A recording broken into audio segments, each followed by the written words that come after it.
much you eat.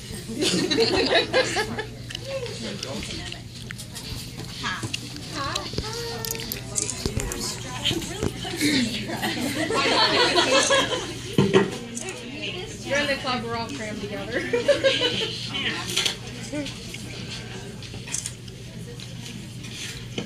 Thank y'all for waiting. I know we're late.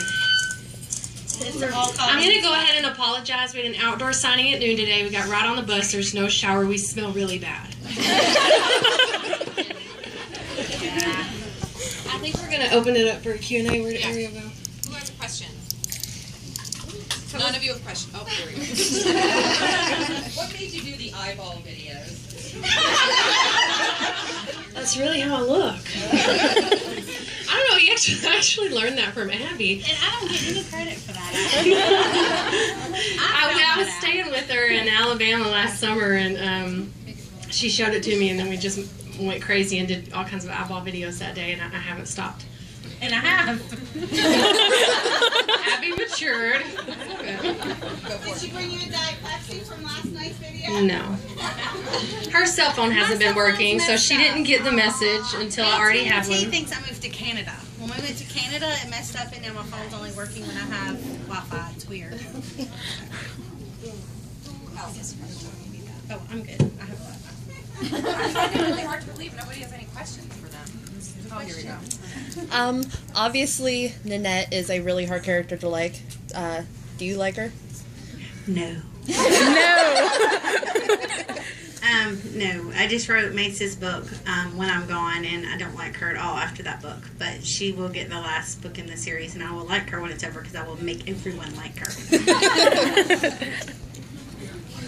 Except for Colleen. Here we go. Did you always know that you guys wanted to be writers? And I asked that, I'm a third grade teacher, and not get my kids to write. Like, when did you know? When did the writing bug hit you? I was 9 and I lied all the time. Y'all are laughing, this is true. I wanted to have the best story at the dinner table because my older brother had the better, more interesting story, so I made stuff up that was very unbelievable, and everyone knew I was lying. So my mother brought me notebooks, and she told me to start putting it as stories and books and entertaining people and not telling it as the truth. And I did, and I'd known since I fell in love with writing then that I would always write books. I don't think I just always wrote. When I was in grade school, I wrote like little comic book strips, and I would draw the characters and make the little dialogue. That's probably why my books are so heavy in dialogue. And when I was even younger than that, I think I was in 3rd grade, and someone bought me a diary for my birthday, a fellow student, and I just kept writing then. And then in my adult life, I wrote blogs. So, but it never occurred to me to write an entire novel until my best friend just told me one day, you know, you should write a whole book.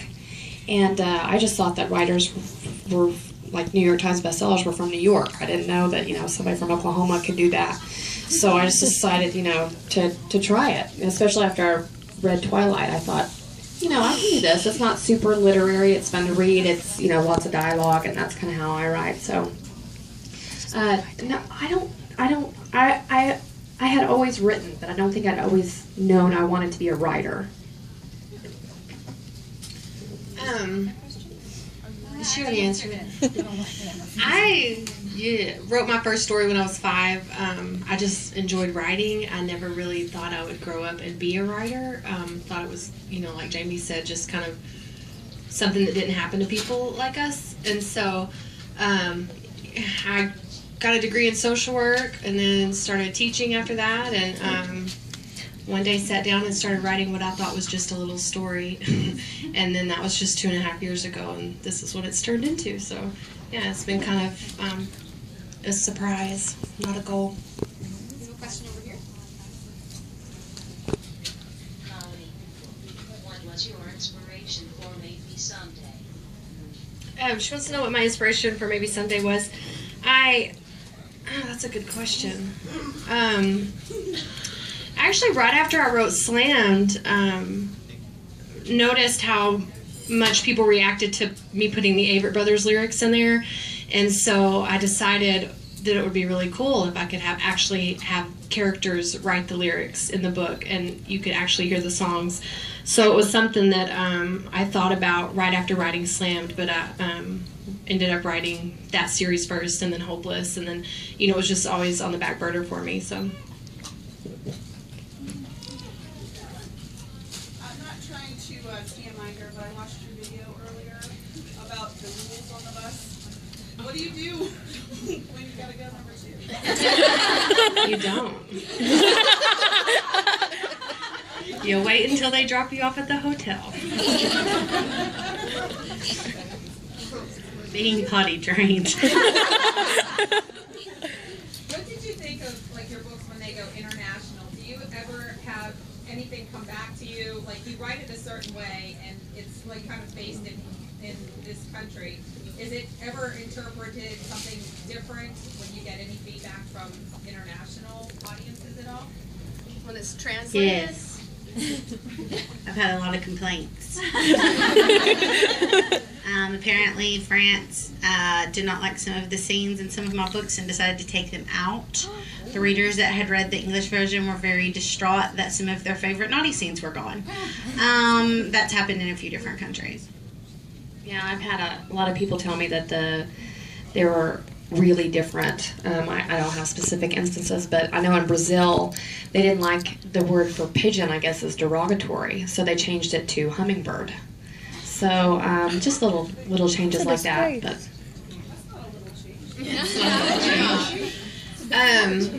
the main thing I've noticed is with Hopeless, because with that one, the title ties into the names Hope and Les, and when you take it and translate it, those names don't exist in other languages, and so they completely changed the title, and I'm always very curious how they tied that into the story, because I'm guessing like the whole title and the names aren't translated with the story. So I don't know how that works because I don't speak anything but English. Yeah. Anyone else? Well, I do. Who's each of your favorite boys? Out of our own books? Out of our own books. You're supposed to know who each of our favorite book boyfriends are out of our own books. What was that question we had earlier? Kiss, kill, and marry? Yeah. Someone asked us earlier today. I want to know the boys, not the girls either. Yeah, well, my answer was I would kiss Miles, kill Miles, and marry Will. Hey, did you just change her question? Am I supposed to do that instead of saying who my favorite guys? I just wanted to talk about two of them. Okay, well... She's cheating. She is. Okay. Bogans was my favorite for a very, very, very long time. However, and then Crit became my favorite. But after writing One More Chance, Grant had become my favorite, and I don't know if I can ever top that. So we'll see. Kiss, Kill, Marry was I would kiss Rush, I would kill Jace, and I would marry Grant. Isn't that morbid? Can you believe she answered it that way? Obviously the truth. Well, that actually gave me an idea, so I'm going to change my answer from earlier. I would definitely kiss Travis. I would kill Bryce from Red Hill. And, what was the other one? Marry Jared from Providence for sure. And my favorite character would be Jared. Okay, thank you. One or two more questions. I'm asking you, sorry. You guys have a lot of social media presence, especially you, Colleen. Is that something that you enjoy doing, or do you do it just to market your book? You don't do it just to market your books, but one of the people that said on a thread once, that's what makes me like you guys more, because you interact with your fans more. Is it fun for you to do that kind of? Absolutely. If you'll I wouldn't recommend this, but if you go back on my Facebook several years, I haven't changed. Like I just did the stupidest stuff. But and I think that's kind of why I do that. I can't speak for them, but I kind of got into this not trying to make it a career, not trying to be a professional at, like an author. And so I just didn't stop doing it. And, because I think if I'd have gone about it a different way and was trying to do, set out to do this, I would have probably been coached to, back off and not interact so much. And But unfortunately, I can't do that. I enjoy it a lot. I like talking to my readers. I'm glad to have readers, and it's fun to get to hear them tell me when they enjoyed a book or while they're reading a book, and to get to follow their process with tweeting me and all their feelings and their emotions throughout it. It's a fun thing to do. So yeah, I like the connection. I'm just addicted to Facebook. I was before I started writing, and I am now, and I don't think that'll ever change. Sometimes I say I'm taking a break, but then like an hour later I'm checking it. So I'm just really lucky that helps me in my career, and it's part of my job because that just makes it that much better. I also think we're kind of naive as to how many people see what we do online and follow us. I am anyway. Like, I just forget, and then I'll go pick my kids up from school, and one of their teachers will say, "Oh, I saw your status the other day. It was so funny." I'm like, "Oh my God, I forgot." People actually see that. What is out of the 3 books from today? What is one thing that you regret, like in the writing process, or something that you wish you would have did that you didn't do, whether it be character or a scene? I don't know that I really regret anything in Ugly Love. I think I've gotten the most questions about a certain scene when Miles says Rachel's name when he shouldn't have. But I wouldn't have taken that out. Like, I feel like that can happen in any situation, especially when that was on his mind at the moment. And I had a hard time with that, to be honest. oh, did y'all? It made them mad. So. Yeah, I mean, it could happen. He's thinking about her for like 6 years, and then He needs to move on. Yeah. I guess Abbi and Jamie would change that scene. I don't have any regrets. I can't think of a scene that I would take away. I know there's just a couple scenes I would take away, but there's no. I like everything I've done until this point, and sure, writing could have been better in some of my earlier books, a lot better. But as far as taking out scenes and changing it, I'll keep it all the way it is. My answer's the same. Has your husbands read your books, and are they jealous of your book boyfriends? No and no. My husband searches dirty words in my books just to read the bad scenes. He has never actually read my books. I think he's very unaware of what I actually write. It's not just that. He just reads those scenes and lets me know he enjoyed it by texting me or telling me, and that's all he's ever read. And he could care less about book boyfriends. Your read a question? Yeah. That was for all 3 of you. Yeah, that was for all 3 of us. Sorry. Do you not have an answer? Mine's the same as yours. Oh. No one knows. We're very alike. My husband is dyslexic, so he doesn't read a lot, but he'll listen to the audiobooks. Well, I take that back. Audiobook he listened to maybe Sunday, and it really disturbed him that it was kind of a love triangle, and he was like, I can't do this anymore. Oh, but he did listen to While It Lasts, Abby's book, and now he says he can never look her in the eyes again. I'm gonna go stay at their house. What teeth squirm.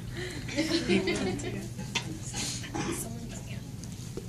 ask Abby, what were your inspirations for your series Rosemary and Seabreeze to create all those characters with all the spin-offs? Well, I wrote Breathe as a standalone.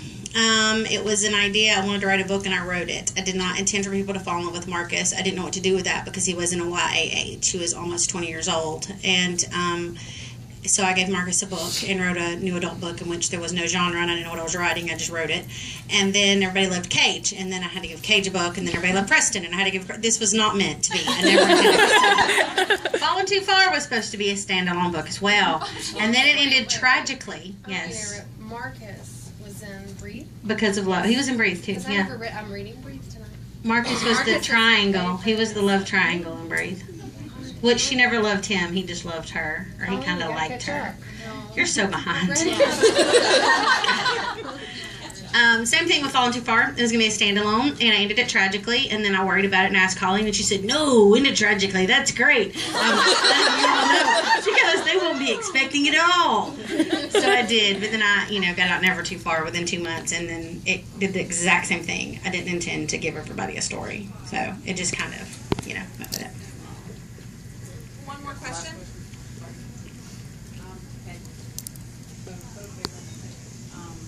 That's my question. Who would be your favorite? We can't hear you. What? Who would be our fangirl moment? Oh, like a actor or something. Like if you met someone and then you would fangirl. Another author. I've pretty much met most of the people. Yeah, that's a hard question because everyone that I would fangirl I've met already. If Harry Connick Jr. wrote a book. You haven't, so who? No, I would totally fangirl over Stephanie Meyer. I haven't met her, and I would freak out if I ever met Stephanie Meyer. So, yeah, I would totally fangirl, and I would. Please do that, Ariel. Can you send that out, please? God, Molly. I have a mouthful of drink. Abbi has spit a lot of coke out. She makes me laugh. Right when I take a drink, she makes me laugh. It's very annoying. Oh, okay. So we're just going to take a minute and we're going to go line by line. So if you want to get your books ready, make sure they're